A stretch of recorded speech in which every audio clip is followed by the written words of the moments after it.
여호와께서 애굽 땅에서 모세와 아론에게 일러 말씀하시되 이 달을 너희에게 달의 시작 곧 해의 첫 달이 되게 하고 너희는 이스라엘 온 회중에게 말하여 이르라.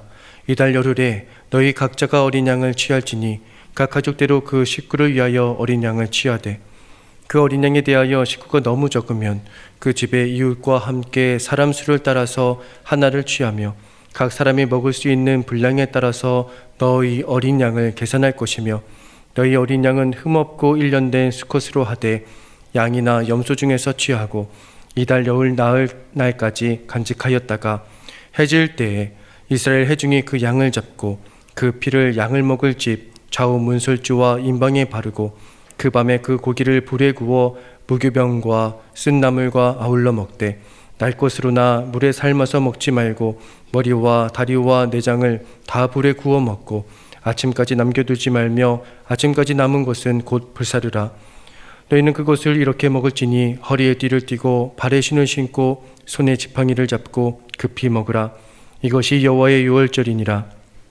내가 그 밤에 애굽 땅을 두루다니며 사람이나 짐승을 막론하고 애굽 땅에 있는 모든 처음 난 것을 다 치고 애굽의 모든 신을 내가 심판하리라. 나는 여호와라. 내가 애굽 땅을 칠 때 그 피가 너희가 사는 집에 있어서 너희를 위하여 표적이 될지라. 내가 피를 볼 때 너희를 넘어가리니 재앙이 너희에게 내려 멸하지 아니하리라. 너희는 이날을 기념하여 여호와의 절기를 삼아 영원한 규례로 대대로 지킬지니라. 아멘. 귀한 찬양 감사드립니다. 오늘 여러분 날씨가 좀 추워졌죠? 우리가 날씨와 상관없이 주 앞에 나와 이렇게 함께 예배할 수 있다는 것이 얼마나 감사한지 모르겠습니다. 또 우리가 함께 예배할 수 있는 이런 믿음의 형제 자매들이 있다는 것이 얼마나 감사한지요. 여러분 옆에 계신 분들이 너무 사랑스럽죠? 네, 정말 그러시죠? 네, 저희가 이렇게 함께 예배하는 것이 정말 주의 은혜입니다. 오늘 저는 여러분과 말씀을 나누기 시작하면서 한 가지 질문을 좀 나누고 싶습니다. 여러분은 하나님 앞과 이웃들 앞에서 여러분 어떤 분이십니까? 어떤 사람입니까?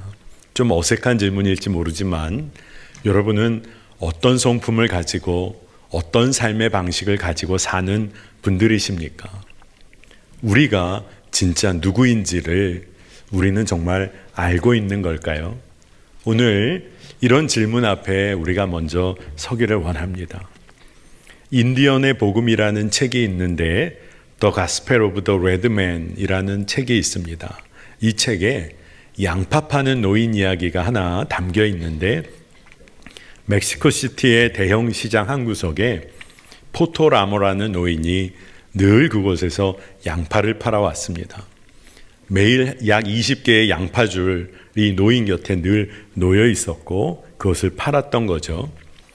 그런데 관광으로 왔던 미국인이 시카고에서 이 시장을 방문했는데 한 미국인이 물어본 겁니다. 양파 한 줄에 얼마입니까? 포토라모라는 이 노인이 10센트입니다. 그랬더니 두 줄에는 얼마입니까? 20센트입니다. 세 줄에는 얼마예요? 30센트입니다. 이러니까 이 미국인이 웃으며 별로 깎아줄 마음이 없으신가 봅니다.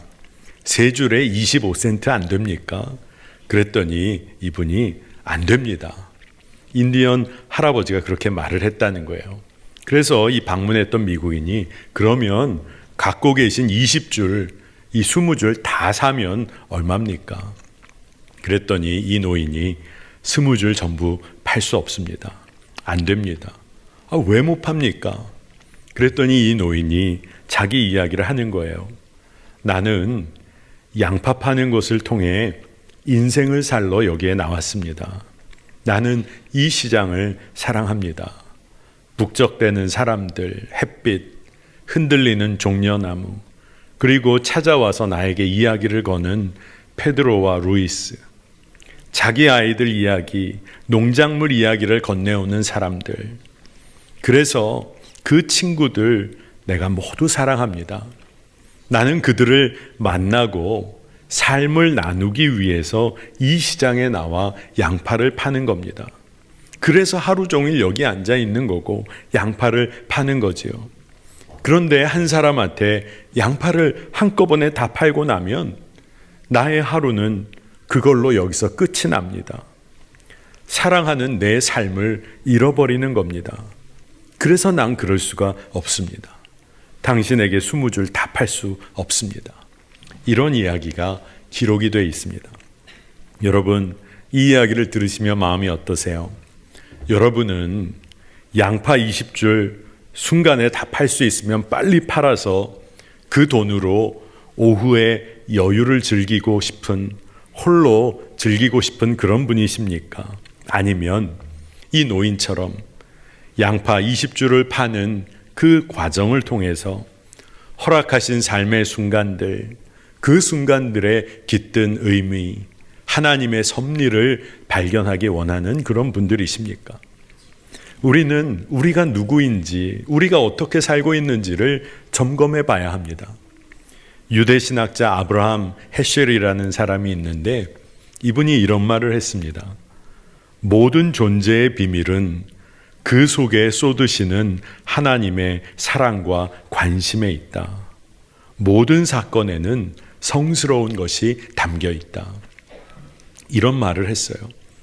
이 말은 여러분의 삶, 여러분의 존재에는 말할 것도 없이 하나님이 부어주신 성스러움이 있다는 겁니다. 그런데 내 이웃들의 삶에도, 내 삶을 둘러싼 모든 관계 가운데도 하나님의 성스러움이 숨겨져 있다는 거예요. 여러분, 그것을 보는 눈이 열리시기를 축복합니다. 그런데 이 눈이 열리면 내 자신의 삶이라고 내 삶을 함부로 할 수 없는 거죠. 성스러움이 담겨 있는 우리의 삶인데, 그리고 이웃들의 삶을 바라봐도 이웃들의 삶을 내 맘대로 함부로 대할 수 없는 거죠. 정말 하나님의 사랑, 성스러움이 담겨 있다는 것을 믿는다면 우리의 삶은 달라집니다. 제가 여러분에게 다시 묻고 싶습니다. 여러분은 정말 어떤 사람입니까? 하나님과의 관계성 속에서 내 삶의 이야기가 풀어질 수 있는 그런 사람 맞습니까? 그리스도인이 정말 맞습니까? 우리가 정말 그리스도인이라면 정말 이런 질문 앞에 서야 합니다.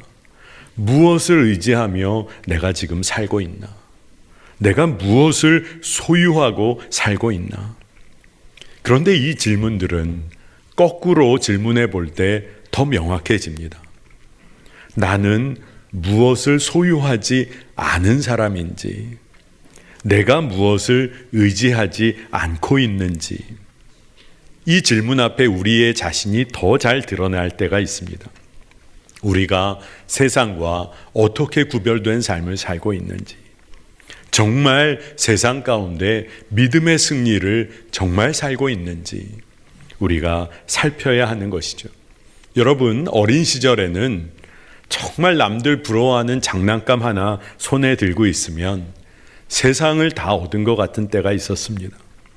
조금 더 커서 어린아이 때 친구들보다 조금 힘이 세면 자랑하고 싶고, 싸움에 쓰는 힘이 아니더라도 남들보다 조금 앞서 나가는 것 같으면 그거 좀 뿌듯하고 이런 때가 있었죠. 청소년 때 좀 공부에 의지해 보기도 하고 또 주변 친구들의 인기에 의지해 보기도 했습니다.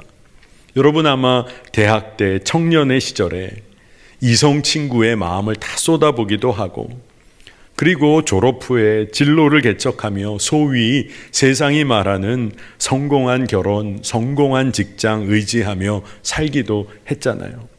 그런데 그리고 가정 꾸리고 자녀들, 근데 그 자식들이 내 뜻대로 살아줄 것 의지하며 살아왔는데 그러다가 다 흔들리고 무너지는 마음이 찾아올 때가 있었잖아요. 여러분, 무엇을 위해 달려가는 삶인지 진지한 질문을 하나님 앞에 던지지 않으면 우리는 언젠가 무너집니다. 내가 왜 이 땅에서 무엇을 위해 살고 있는지 진지하게 질문하며 살지 않으면 언젠가 한순간에 무너질지 모릅니다. 오늘 말씀은 이스라엘 백성이 여호와 하나님의 백성으로 무엇을 의지하고 무엇을 위해 살아야 하는 존재인지를 분명히 깨닫게 해주는 말씀입니다. 여호와의 백성으로서 지켜야 할 유월절에 관해서 마치 매뉴얼과도 같은 내용이 적혀 있습니다. 사실 당시에 일회적 사건으로 유월절이 끝난 게 아니잖아요. 하나님의 백성이 계속하여 지켜온 절기이자 예배의 한 모습이 담겨 있습니다. 왜 역사적 사건으로 계속 기억하고 지켜야 하는 것일까요? 왜 역사적 사건이었는데 그게 왜 계속해서 기억되고 의미 있는 언약이 되고 예배가 돼야 했을까요? 오늘 말씀은 유월절에 관해 이야기하면서 그 시작을 다음과 같이 말하고 있어요. 출애굽기 12장 2절입니다. 이 달을 너희에게 달의 시작 곧 해의 첫 달이 되게 하고, 이 말씀은 유월절을 기점으로 그 이전과 그 이후의 삶이 전적으로 달라진다는 것을 말해주고 있는 겁니다. 예수 그리스도 안에 거하게 된 자가 이제는 그 전의 삶, 이전에 얽매여 사는 그런 삶 아니라 완전히 새로운 피조물로 살게 되었다. 그것을 말하고 있는 거예요. 그처럼 유월절이 기점이 되어서 이스라엘 백성들의 삶이 구원의 역사를 새롭게 쓰시는 하나님의 자녀로 확정되고 확정될 것이다. 이것을 말씀은 증거하고 있는 겁니다. 오늘 이곳에 모인 여러분, 여러분의 인생 가운데 그 이전과 그 이후를 나눌 수 있는 사건이 있었습니까? 어떤 경우에는 사람들이 내가 운명적인 사랑을 시작하면 내 삶이 그 이전과 그 이후가 나누어질 것 같고, 또 결혼을 하게 되면 내 삶이 완전히 바뀌지 않을까 하는 그런 기대를 하기도 됩니다.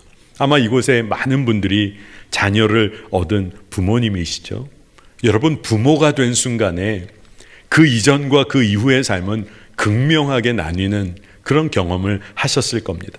그런데 운명적 사랑을 하고 결혼도 하고 부모가 되어도 여전히 우리의 삶에 해결되지 않는 문제들이 여전히 있습니다. 우리가 무엇을 의지하고 신뢰하며 살 것인가가 믿음 안에서 정확해지지 않으면 여전히 우리 삶에는 해결되지 않는 문제들을 안고 살아가야 합니다. 그래서 오늘 말씀은 유월절 사건, 이것을 꼭 기억해야 하고 믿음의 토대로 삼아야만 한다라고 이야기를 하고 있는 거예요. 진짜 왜 그럴까요? 이 유월절, 예수 그리스도의 보혈을 의미하는 이 유월절의 사건이 우리의 삶을 그 이전과 그 이후로 완전히 바꾸어 놓기 때문에 그렇습니다. 여러분, 유월절에 지켜야 할 세부적인 사항들을 말씀은 자세히 알려주십니다. 이걸 보면 하나님이 이걸 정말 꼭 지키기를, 하나님의 백성들이 꼭 지키기를 간절히 원하고 계시는구나, 이걸 느끼게 됩니다. 복잡한 규정들을 주셔서 틀리고 실수하기를 바라시는 게 아니라 아주 구체적으로 실천해서 하나님 당신의 마음을 알기를 원하시는 거죠. 그의 백성들이, 자녀들이 하나님의 마음을 느끼게 되기를 원하시는 거예요. 출애굽기 12장 3에서 4절을 보면 너희는 이스라엘 온 회중에게 말하여 이르라. 이달 열흘에 너희 각자가 어린 양을 잡을지니 각 가족대로 그 식구를 위하여 어린 양을 취하되 그 어린 양에 대하여 식구가 너무 적으면 그 집의 이웃과 함께 사람 수를 따라서 하나를 잡고 각 사람이 먹을 수 있는 분량에 따라서 너희 어린 양을 계산할 것이며. 너무나 자세하게 기록이 되어 있어요. 이 유월절 사건에 있어서 단 한 명의 이스라엘 사람들도 뒤로 뒤처지거나 남겨져서는 안 된다는 이야기를, 그 마음, 하나님의 마음을 알 수가 있습니다. 단 한 사람도 예외가 되어서는 안 된다는 거예요. 각 가족대로 그 식구 위하여 어린 양을 취해야 했습니다. 그리고 식구가 적으면 그 이웃과 함께 어린 양을 잡도록 했어요. 여러분, 우리가 믿음의 상상을 해보면 그 당시 어떤 이들은 어린 양을 구하기조차 어려운 형편인 자들이 있었을지 모릅니다. 근데 하나님께서는 이웃들과 함께 모든 이들에게 상응되는 그러한 수의 어린 양을 취하도록 하신다는 거예요. 하나님과의 깊은 관계, 믿음의 친밀함을 이루어가는 일에 있어서 이스라엘 백성들 중에 어느 한 사람도 뒤에 남겨져서는 안 된다. 이게 하나님의 마음이신 겁니다. 여러분, 한 사람 한 사람의 형편을 살펴야 하고 그리고 함께 주 앞으로 나아가는 거, 이거 우리가 기뻐해야 합니다. 이웃을 위해 양을 함께 잡는 일이 우리의 기쁨이 되어야 할 줄로 믿습니다. 하나님이 우리에게 원하시는 일 중에 하나가 있다면 이웃의 기쁨을 이루어가는 일, 이것이라는 것을 우리가 기억해야 합니다. 그 삶에 우리가 부름을 받은 거예요. 출애굽기 12장 5절에서 6절을 보니까 너희 어린 양은 흠없고 1년 된 수컷으로 하되 양이나 염소 중에서 취하고 이달 열 나흘날까지 간직하였다가 해질 때에 이스라엘 회중이 그 양을 잡고, 양을 잡을 때 어떻게 하라고까지를 말씀해 주시는데, 흠없는 어린 양으로 수컷으로 하되 양이나 염소 중에서 취하라. 그리고 열흘날부터 열 나흘날까지 4일 동안을 지켜보다가 정결한 제물인지 흠이 있는지 없는지 잘 살펴서 확인하는 기간을 가지라는 거예요. 그런데 이 기간은 어떤 의미가 있을까요? 흠없는 제물을 구별하는 과정을 통해서 우리의 삶이, 나의 삶이 흠이 있는지 없는지, 내 삶은 하나님 앞에서 정결한지, 이것을 점검하는 이중적인 의미를 담고 있다는 겁니다. 하나님께 올려드릴 양의 흠 없음을 살피는 것은 우리 자신들의 삶을 주님 앞에서 점검하는 기간을 말하는 거예요. 여러분, 우리들은 회개하는 것이 기쁨이 된 사람들입니다. 이미 십자가의 사랑으로 회개가 기쁨이 된 사람들이에요. 그런데 여러분, 우리의 매일의 일상 가운데 우리가 우리 삶을 하나님 앞에서, 십자가 앞에서 진지하게 점검하고 성찰하는 시간, 그 시간이 여러분에게 있습니까? 주 앞에서 흠없는 자로 서기 위하여 우리가 갈망하고 나아가고 있습니까? 이것이 중요하다는 거예요. 세례 문답을 목회자로 제가 하다 보면 성도들 가운데 참 제 믿음이 세례밖에 부족합니다, 연약합니다, 이런 믿음의 고백을 하시는 경우들을 많이 봅니다.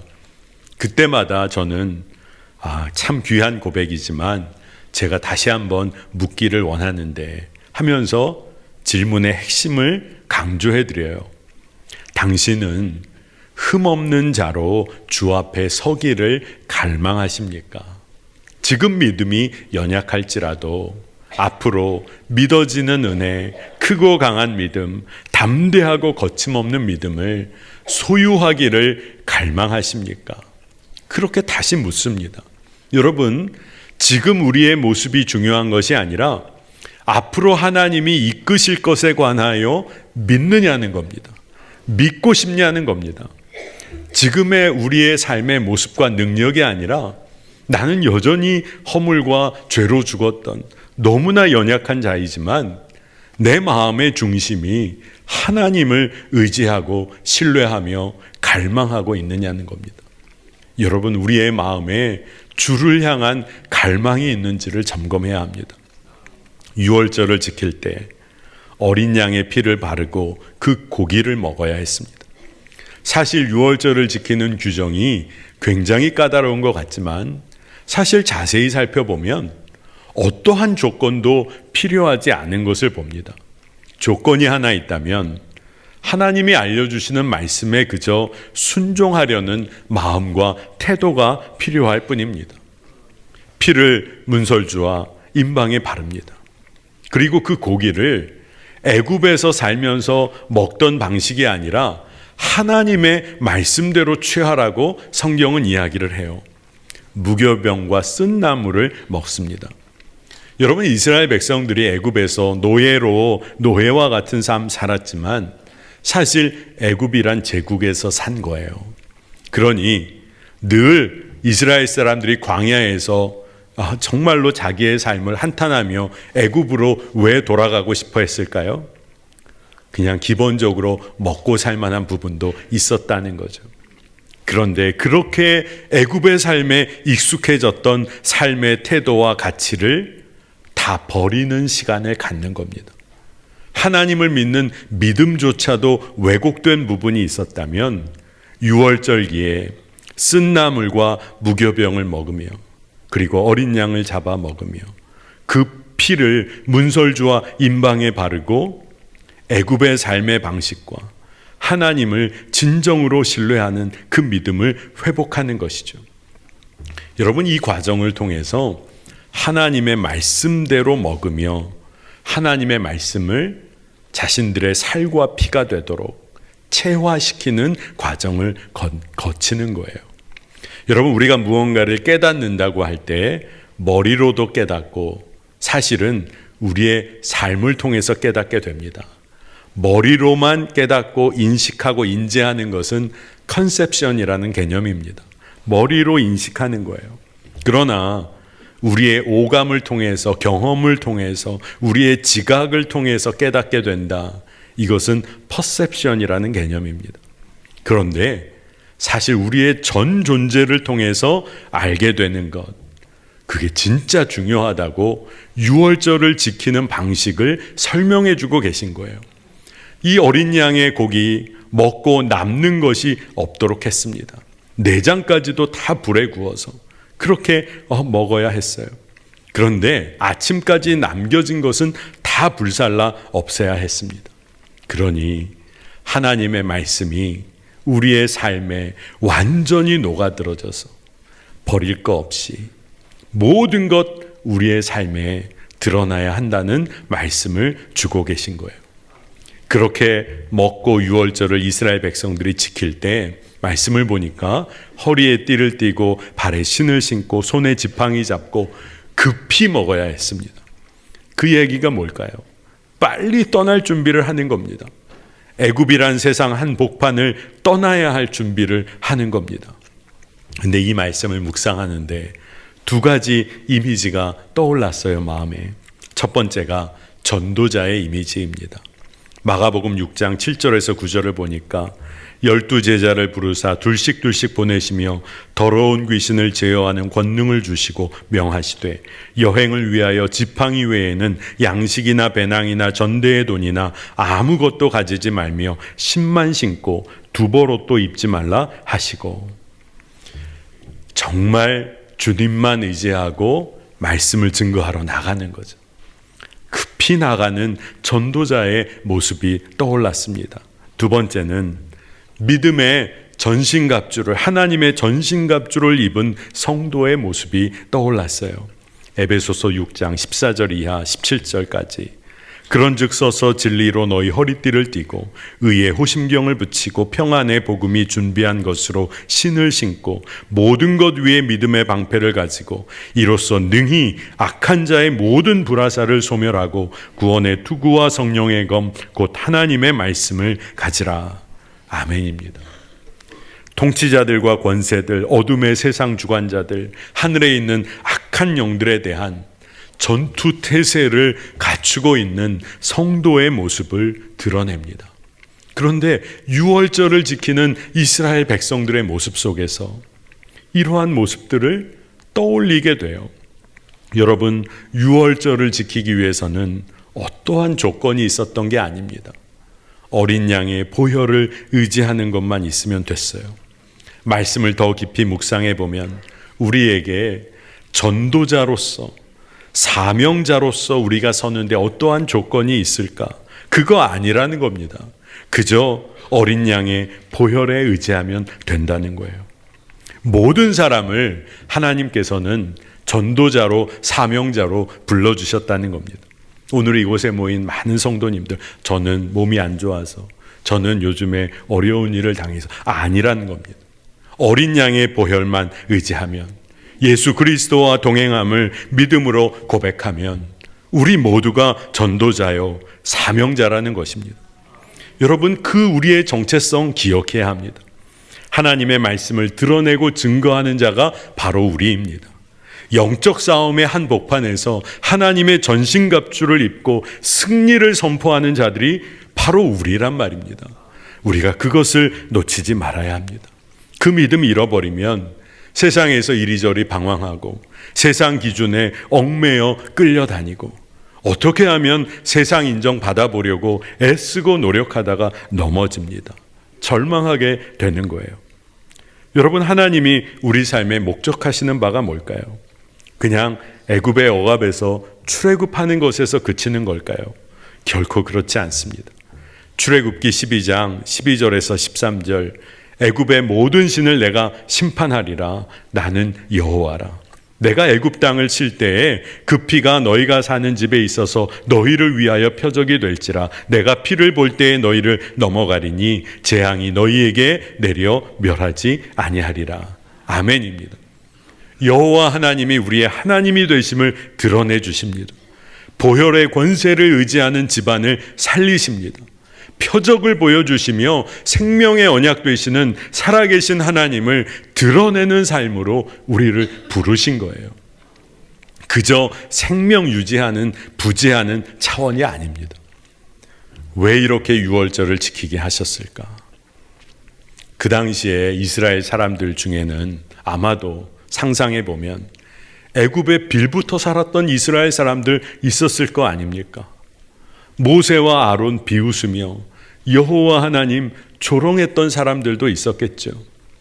이스라엘과 애굽 이쪽 저쪽을 왔다 갔다 거리며 상황을 살폈던 사람들이 왜 없었겠습니까? 아마 이스라엘의 민족적인 시선과 기준으로 보면 하나님의 심판이 애굽에만 임할 것이 아니라 이런 이스라엘 사람들에게도 심판이 임해야 하는 것이 아닐지도, 그런 생각도 하게 됩니다. 그러나 하나님의 마음은 심판이 아니에요. 그리고 하나님의 목적은 당신의 백성이 보혈에 의지하여 모두가 사명자로 거듭나는 삶을 살기를 하나님은 원하신 거예요. 그러니 다른 조건 아니라 지금 알려주는 이거대로 그저 순종하면 된다. 그러면서 하나님의 마음을 알아 하나님의 뜻을 이루어가는 자로 그의 백성들이 거듭나기를 하나님은 원하신 거예요. 여러분, 구원받은 자녀의 마땅한 삶이 있습니다. 여러분, 우리는 이 땅을 삽니다. 이 땅의 시민이죠. 그러니 이 땅의 시민으로서 건강하게 책임 감당해야 할 것 잘 감당해야 합니다. 그러나 또한 우리는 하나님 나라 백성 시민입니다. 그러니 이 땅에서 하나님 나라 백성답게 살아야 하는 것이죠. 우리는 이 땅에 살지만 이 세상에 속한 사람들과는 삶의 방식이 완전히 다른 사람들입니다.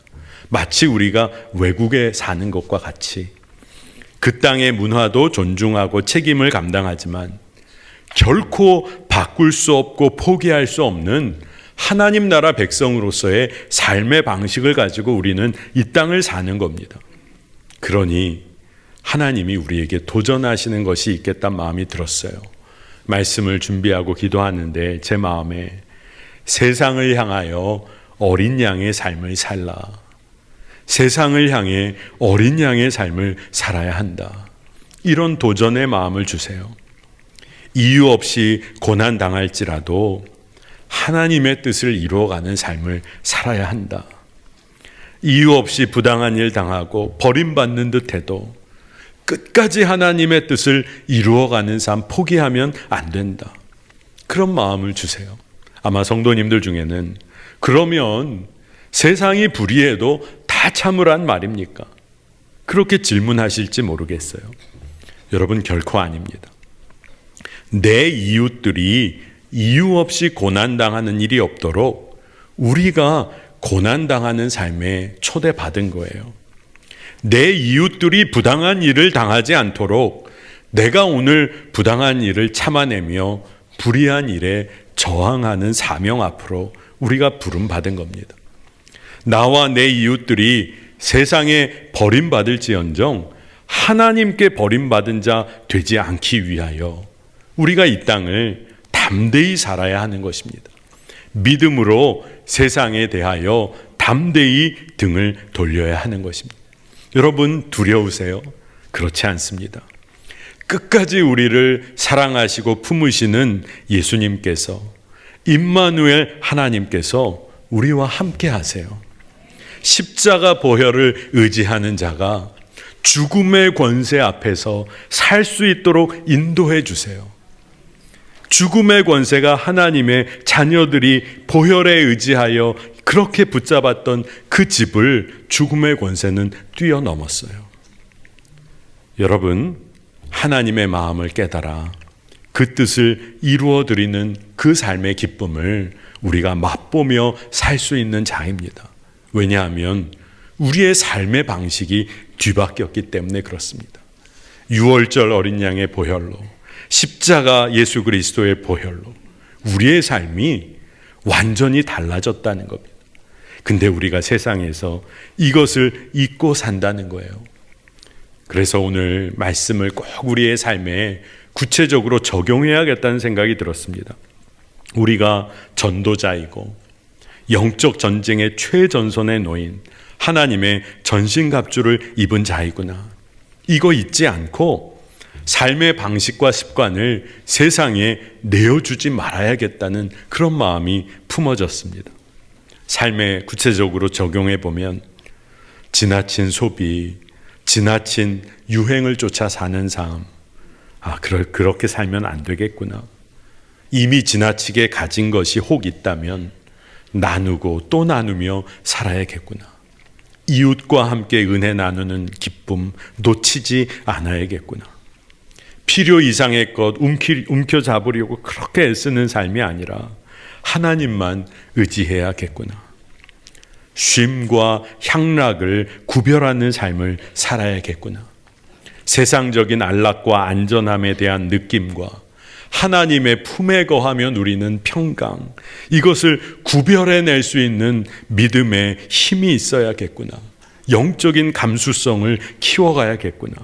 여러분, 우리의 삶이 하나님의 그 은혜로 말미암아 삶의 방식이 완전히 뒤바뀌었다는 것을 놓치고 살면 우리의 삶은 우리의 본성상 자기중심적인 삶에 다시금 빠져버립니다.